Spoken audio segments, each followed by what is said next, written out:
slides ready for this session. Wonderful. For those of you who are still with us, this has been a long, how many of you have been here? Put your hands up if you're on video all day.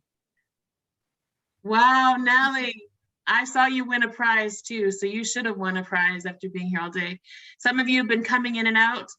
I can see as well. Gabriella, have you been coming in and out through the sessions today? Yeah, and several of them. Oh, good, good. Well, thank you for staying with us. This session will be a very special one, and I'm excited to be here with you as we have this opportunity to be together. So it is 4:15, and we're having an Indigenous Student Service representative join us, Frankie, and I say Lyle, Frankie Allen, Lyle. We are so grateful to have you with us as well.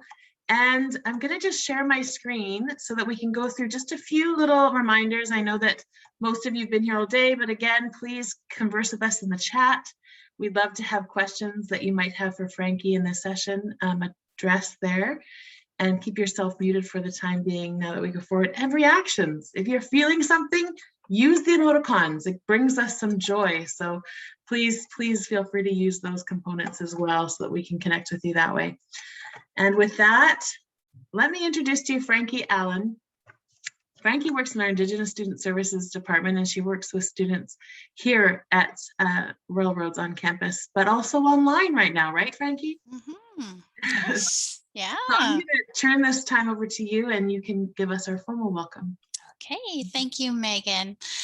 Yes, I am Frankie Allen. I'm the Indigenous Student Services Coordinator here at Royal Roads University. You will hear this a lot. We start with land acknowledgements, and I would like to acknowledge that we are Royal Roads University rests on the traditional lands of the Xwesepsum and the Lekwungen families and their ancestors, and we are so very grateful to be visitors upon their lands. Most of us are working remotely these days, and I am coming to you today from the traditional lands of the Wasanich families and ancestors, further up a little bit north of Victoria on the peninsula, and I am so very, very grateful to be a visitor upon these lands. My heritage is on my maternal side. I'm a member of the Lyle family of Nunatsiavut. This is an Inuit self-governing region in far eastern Arctic Labrador, what is now known as Labrador. And on my paternal side, I'm a member of the Allen family of eastern Oklahoma. We didn't do a slideshow for you here today. We wanted to begin to build relationships with you, which is very important. And so what we've done instead is we have a couple of students of our Indigenous students who are currently in programs here at Royal Roads, and we thought it would be an opportunity for them to give you an idea of what it is like to be a student here at Royal Roads University. So I will let the students introduce themselves, and we'll go ahead and start, if it's okay, with Dwayne Jackson.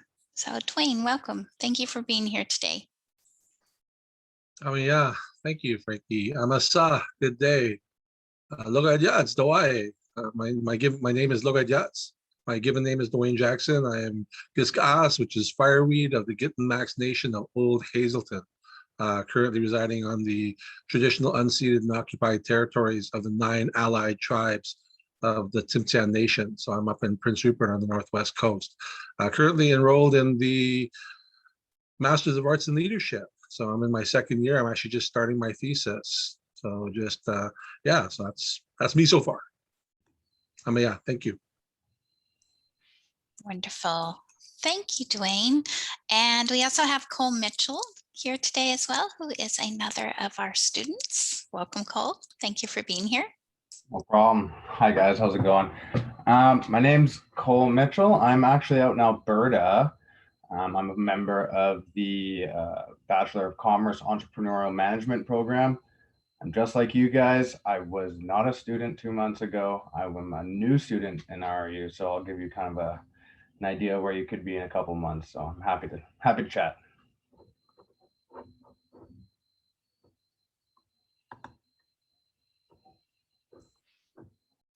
Wonderful.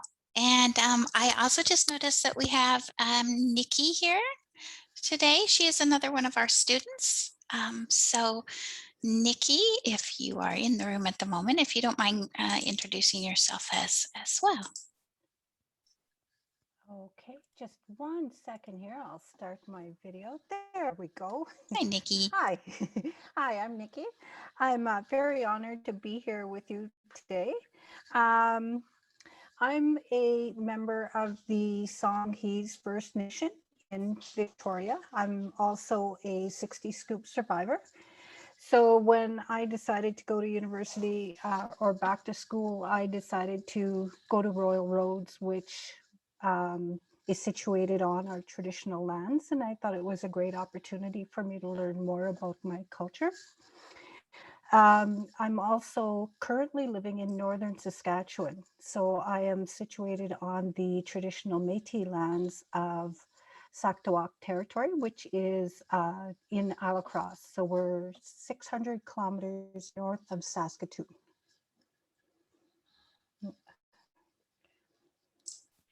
Wonderful. Thank you, Nikki.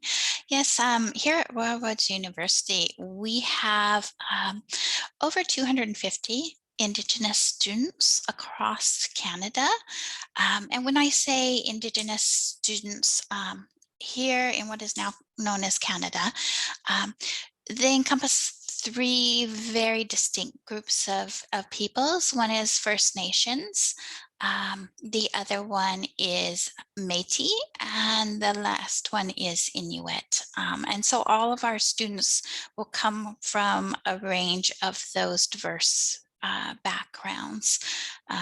For Indigenous students, we do have some programs or offerings that are specific for our Indigenous students. When you attend Royal Roads University, you usually work on a platform called a Moodle, a learning platform. We have our own Moodle, the Allen Moodle, and that is open to any Indigenous students. It's a place where we can connect, where we can post and share resources. And also we have every Friday a chat that we do in the Blue Jeans app, and whoever wants to join that, any of our students can come in and we just come and hang out for up to like 2.5 hours, just talking about whatever is on our minds at that point. I'm excited that come September, it's looking like we're going to be able to get back onto the lands at Royal Roads University. For anyone just coming to Royal Roads University, it is a beautiful campus. It's over 600 acres, and it encompasses a variety of ecosystems that have been so well cared for by the Lekwungen and Xwesepsum peoples and continue to be cared for through the ages. And once we are back on the lands, we will be able to do some of our on the land programming. And that programming is actually, we do some that is specifically for Indigenous students, but we also do programming that opens up to all students as learning opportunities and opportunities to build relationships. And we can do all sorts of different things. What we did before, pre-pandemic, before it closed, is we had a knowledge keeper come out and take us out on the land where we learned the histories and met our kin, which is many of the plants there and animals. We also do some virtual programming, and some people here may have participated. We did a cedar rose making workshop this month where we mailed out cedar kits, and then we all came together and wove those. And so there's lots of opportunities to get involved and to meet people. So yeah. But I did want to open this up to Dwayne and Cole and Nicole to talk a little bit more about, their experiences here, and maybe any advice they have for some new students coming into Royal Roads University, because it can be a very big transition, and we want to support you as best we can.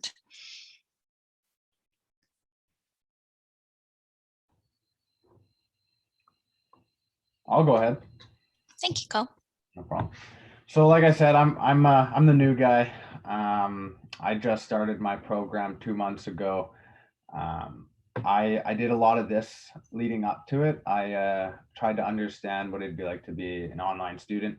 I hadn't been a student in over 10 years. And like I said, I'm in Alberta. So the way that COVID had kind of shaken out, it created some opportunities for me. I knew it would be online learning, and I knew RRU had a great reputation for that. So like I said, I did what you guys are doing. I did a lot of these classes to get a feel for it. And it's tough to tell when you're a potential student how much you're being pitched to and lured in, and I'm sure it all sounds well and good from a lot of these schools, but I can say firsthand that my experience in RRU has been fantastic. It's been they've blown my expectations away, to be honest. I've had a great time so far. Again, I'm still in my infancy of my program, so it's still early, but I can't even keep up with all the opportunities that Frankie sends me every day. Frankie's kind of our mother hen, and she takes care of us. Like she said, we have our Friday chats. And now that I've started the program, it's a lot harder to get to them because your workload is you're in school. So, and many of our RRU students are full-time employees as well. So you're busy, but it certainly doesn't stop Frankie from keeping us connected to what's available to us. The resources are incredible. I was just looking just to kind of recap, or when I was thinking of speaking to you guys today, I just pulled up Frankie in my email inbox, and the amount of opportunities that we have available to us as students, not just Indigenous students, but students in general, are incredible. And in today's age, it can be overwhelming to understand what is available and how to pursue those opportunities. And there's countless deadlines and qualifications that frankly, as a student and an employee, it's difficult to navigate those waters, and you need a guide a lot of times. And Frankie's a fantastic guide for us. So I've been having a blast. I have nothing but positive things to say. So it's been great. If you have any questions and at any point, just fire away. Wow, thank you, Cole. I didn't expect that ringing endorsement, and it's not why I brought you here today, but thank you. I appreciate it. I'm here to suck up, yeah. There's something in the mail for you now. Yeah. I noticed that Barbara, one of our students who is with us today, also came on. If you guys don't mind, if we can pull her into our conversation, that would be wonderful. Barbara, we started by just introducing ourselves. So if you can do that now, that would be wonderful. Thank you.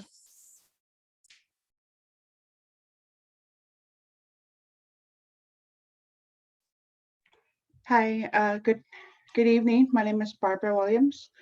I am a first year student, and thank you, Frankie, for allowing me to participate and get involved.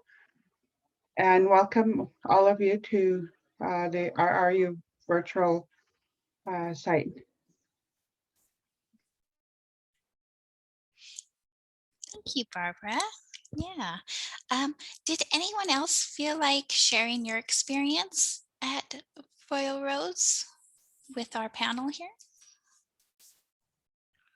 Well, I can speak to actually going into my second year. We just had our second year intensive, and the first year intensives and second year intensives run simultaneously. And so we spend a lot of time with the first years. The first year I was in, I actually spent all my time in the second year because that's who was all housed around me on site, on campus. And so this year we are asked to get together in a social, online social event with first year. And my response to them was basically that to not worry so much about it, because when they got there, that when they got to where we were in our second year, that they would have all the tools that they needed. And it's the one thing too for me is I've run into a tremendous amount of humility around with people that not understanding Indigenous cultures, or the fact that there are Indigenous cultures and such, and people reaching out and asking questions. And it's been fantastic that way, because one of the things I embrace is not becoming offended by what people aren't taught or what they are taught, and simply to stay in a teaching place. And so that's one of the things I've found, not just with students, but with the instructors having not as much information around Indigenous cultures, and just really being accepting of that guidance from a student. And then this is myself going into my third year of school. Actually, I'm going into my fourth year of school. My second year at Royal Roads, and I had done a 3-year program before that. And so, but that's what I have to share is just reach out. These online chats that we have every Friday, I love them, because I just bookmark and copy and paste all these different resources that we have in our chat while we're on there too as well. And one of the gentlemen there has been very forthcoming with all of his resources. And that's been my experience so far. It's been fantastic. Really, really enjoying it.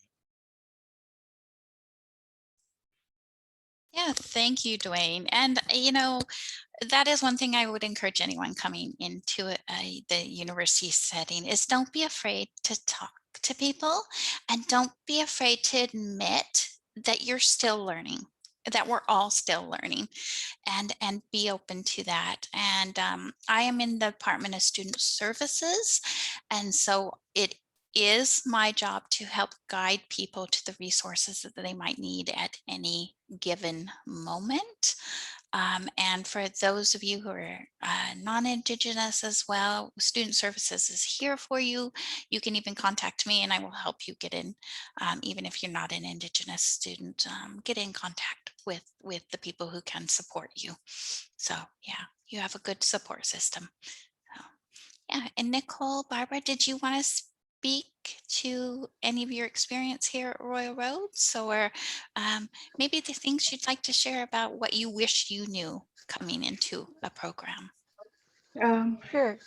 This, Go ahead, sorry, Barbara. but Nicole, one of the things that this is my first year, and I think one of the things I wish I had known before is just the type of services and supports that are available.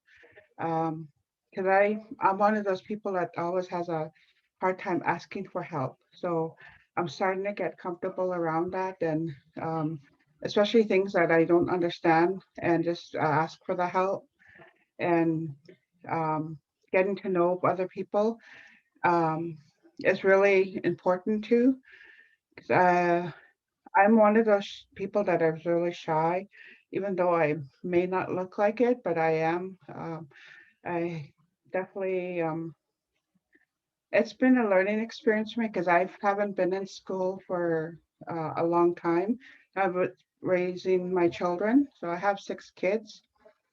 And so now I have 3 that are adults, young adults, and university students too, and 3 that are high school. So, and this year, I thought it would be a good time for me to get back into learning more, and learning to navigate internet has been really a plus and a challenge at the same time, but definitely a learning experience. And I really appreciate how much Frankie has really helped me through this time, and getting to know her more, and asking more questions, and just getting to know more people. But I haven't been able to have the opportunity to sit in on the Friday talk days, because it's usually that day I'm in a meeting with my research team.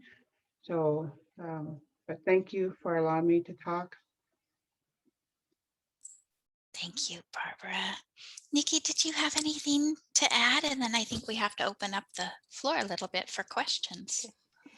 I forgot to mention that I'm 12 days away from finishing my Master's of Arts in Education, Leadership, and Management.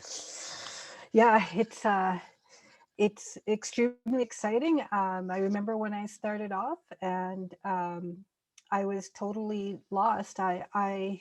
Barbara, like you, I was really shy, and had a hard time speaking up.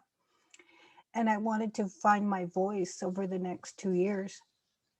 And I think I've been able to do that because, thank you, because of the support that we have at Royal Roads and because of the connections. And I think making the connections and reaching out is so important. And if I hadn't done that, if I didn't have the support of my allies, of my cohort, it would have been a bigger struggle. And reaching out to the profs and saying, look, I'm not sure what you're trying to do here. I'm not sure what I'm trying to learn. What are we doing? And I think that was also extremely important. Being able to find Indigenous resources and standing up sometimes for Indigenous ways of knowing, being, and doing, and saying, look, to the professor, my experience is different. And sharing with my cohort who come from a totally different environment. I remember one of the first days speaking with our cohort, and they were talking about a school system that I had never heard of. I'm from the north, and my experiences with Northern Indigenous education, and they were talking about Southern non-Indigenous school environments where there was a lot of sports, a lot of camps, a lot of different activities, and not much social issues, social problems. They weren't aware of the poverty. They weren't aware of some of the challenges that we face. And so the discussions were very rich. And I think sharing those experiences is very important. I learned so much from my cohort and from my allies, and they in turn have learned from my experiences. And that's allowed me to have that voice and to say in my own environment now, when something isn't right, when somebody needs to be educated on our ways, I've been able to say, you know, my experience is different. And it's been tremendously helpful, that connection and those allies. Thanks. Thanks, Frankie. Thank you, Nikki. And you know, what Nicole is pointing out, many I see people in this room today are also international students, and so that may ring true for you as well. You're coming from different cultures, and there is going to be, like many of our Indigenous students, some of that culture shock that you're going to experience in your, you know, the pathways. And don't be afraid to speak up. Don't be afraid to tell people that's not my experience, that this is, and help educate those around you, because you know that education piece works both ways, as Nikki pointed out. So yeah, did anyone have anything else that they would like to add as we close out our session here? And thank you again for being here. Very much appreciated. For our audience, I just wanted to let them know that there were so many of our Indigenous students who wanted to be here with you today. It was incredible how many people stepped up and said, I want to speak with all of these potential Royal Roads University and share with them my experience here. So thank you. Aishka.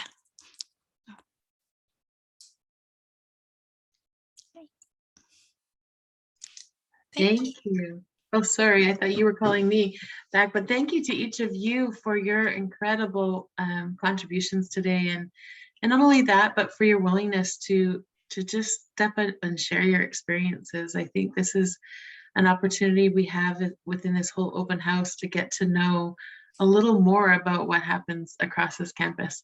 I actually have a question that I wanted to pose, and whether Frankie or our students here and would like to answer it, I leave it up to you. But that question is, how can international students joining Royal Roads have opportunities to learn more? I know you shared a few of those ways, but what are experiences you've had where you could actually, you know, create doors or open doors for greater learning about Canada and our Indigenous practices and learning. Does anyone want to take that one? Wayne, thank you. Yeah, I can see. Oh, you're going to find that Indigenous nations people love to share. We're storytellers by tradition. It's what we do. And if we're talking about learning about Indigenous cultures, I would stay nation-based. And if you're planning on attending Royal Roads, stay with the host nation and find out about them. And then as you move out into the rest of your journey, because you have to remember that there are 32 separate language groupings just in BC alone. So that's 32 separate Indigenous cultures just in BC alone, 150 across Turtle Island. So yeah, that's what I would do, is just reach out, because we love to. We're storytelling machines, and you'll find we're very welcoming. Just a bit of advice: if you bring food, even better. Even better, because one of the major things that we've always done right back from first contact is we've shared meals. We've shared meals because it's very, very important for us. And so yeah, just reach out. It's my experience before even going to Royal Roads and working in and around Vancouver Islands. I found the nations on Vancouver Island to be very hospitable, very, very generous in their sharing. That's one great point. And it's interesting that you say that, bring food, because one of our colleagues, and Andrea, I think you and I have both had this conversation with Asmanahai, but she's like, I always find it so strange that when we have these Zoom calls, people like shut their camera off to eat. She's like, we want to eat together. When we eat together, we become family. We break bread together, we get to know, we become vulnerable, and we connect. And so I would encourage you to do that. And I love your suggestion, Dwayne, because a good friend of mine here on the island, he makes his own drums, and he's up in the WSÁNEĆ Nation. And he just said, I said, I want a drum from you. And he said, come over and we'll teach you and your daughter how to make them. He does all of the harvesting of his own hides, and he makes these beautiful drums. And so I think that it is up to us, like any culture, is to engage. And your suggestion of bringing food is also sharing your culture with the Indigenous people of Canada. That connection is a desire. Any other questions that are brooming before we have to part? I know that when I was a student here at Royal Roads, there was an opportunity for us to have some engagement outside the classroom just through one of the students in my class as well. And so I think that that connection really comes through Frankie's office. Now that we have the Indigenous Student Services department to support that, I think reaching out. Raphael said, I'll share my tacos then. Love it. Now, here's a question. What is your favorite Indigenous food that you love to cook or to eat? Cole, let's start with you, because look at you, just looked up like, how do I pick one? Oh, I'm a classic sucker for any and all things Bannock related. There's a little shop in Revelstoke, and the name's evading me, but I find it hard to beat, and it's pretty fantastic. So for those that don't know what is Bannock? It's like a traditional Indigenous bread, essentially. Mm-hmm. So in Costa Rican culture, there's bread, right, that's made, and the pan and how it's processed is similar but different. And I'm sure in Mexico, there's different ways. I know in South Africa, I grew up with a friend, and they make chapatis, and the chapatis are they're all a little different, but the ingredients are very similar. So how they're made. Other favorite foods, Barbara, Nicole, Dwayne, or Frankie? I have to tell you, like Dwayne said, we're storytellers. So I have to tell you a little story. As I said, I'm 60 Scoop, which meant I was separated from my culture. And my partner is an elder within our community. And we met many, many, many years ago. And we moved into a cabin with no power, no running water. And it was the middle of winter. And my parents, my adopted parents, were very concerned because I had been raised in the city.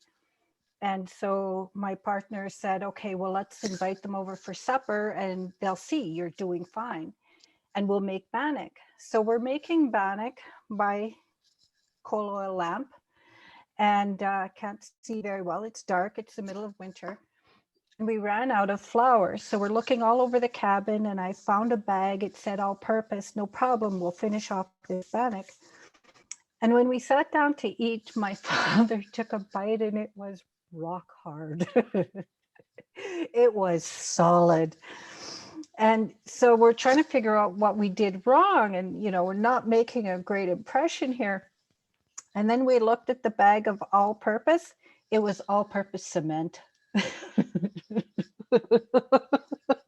Oh my goodness. Well, you might not have poisoned them, but you could have broke their teeth. Yeah. See, that's, you know what, storytelling is certainly culturally sound and proven in your culture, but it's really where we do have the opportunity to connect, and it just helps to paint a picture. I have the picture of you sitting around now in the dark eating that, and I'm sorry that you had to go through that experience. Have you redeemed yourself yet? Oh, good. Good. Barbara Dwayne, your favorite. Mine would have to be the summertime, August, because we'd be fish harvesting. So instead of having your normal eggs and bacon for breakfast, it'll be fresh sockeye with boiled potatoes and bannock for breakfast with tea or coffee. That sounds amazing. And it's funny because I grew up like that, like August being the most important time of the year for us, amongst all the other months, but August, because we're preparing for the winter, we're getting our fresh fish, our jarred together, our smoke, and working hard, getting up every morning at 4 or 5 in the morning. And you know, in that time we didn't go by the time. We didn't say we were bored, but we knew that we all had a task to do and work on. So when I share that with my kids, and they would laugh and say, Mom, who eats fish for breakfast? Because I've never shared that with them until most recently. But yes, that would be the most memorable, and but it also brought our families together. And because then during the time when we're cutting fish too, we would be talking to each other and communicating more and sharing. So that has to be the most pinnacle thing ever.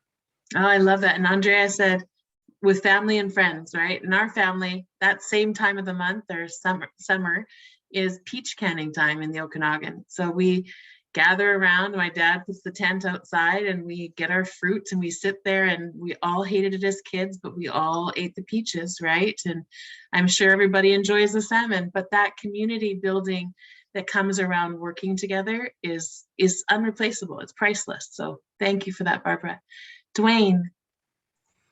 My family's full on traditional foods, full on. Actually, I harvest traditional medicines and I give them to elders in my community, and I never sell them. I just give them away, and really. So just the other day, I got a call from one of them to come by. Said she had something for me, and she had this huge, big Ziploc bag of herring roe on kelp. We call it swank, and it's my daughter's coming home on Saturday, and she doesn't know about it yet. But when she was like 6, 7 years old, we used to cut this into cubes and cook it up, and she would just eat it out of the bowl with her fingers. And it makes a popping noise when you eat it, and it's absolutely delicious. But yeah, no, I grew up on traditional foods. I grew up on elephant grease, smoked moose meat, and smoked salmon. The traditional smoked salmon, not the brined smoked salmon. The traditional, just full on straight wood smoked. We call it tal. And it's but yeah, no, I'm huge on traditional foods. My house is very, very big on traditional foods. Well, living up there, I have many friends who have lived up in that region and just talk about how wonderful it is, and just the people.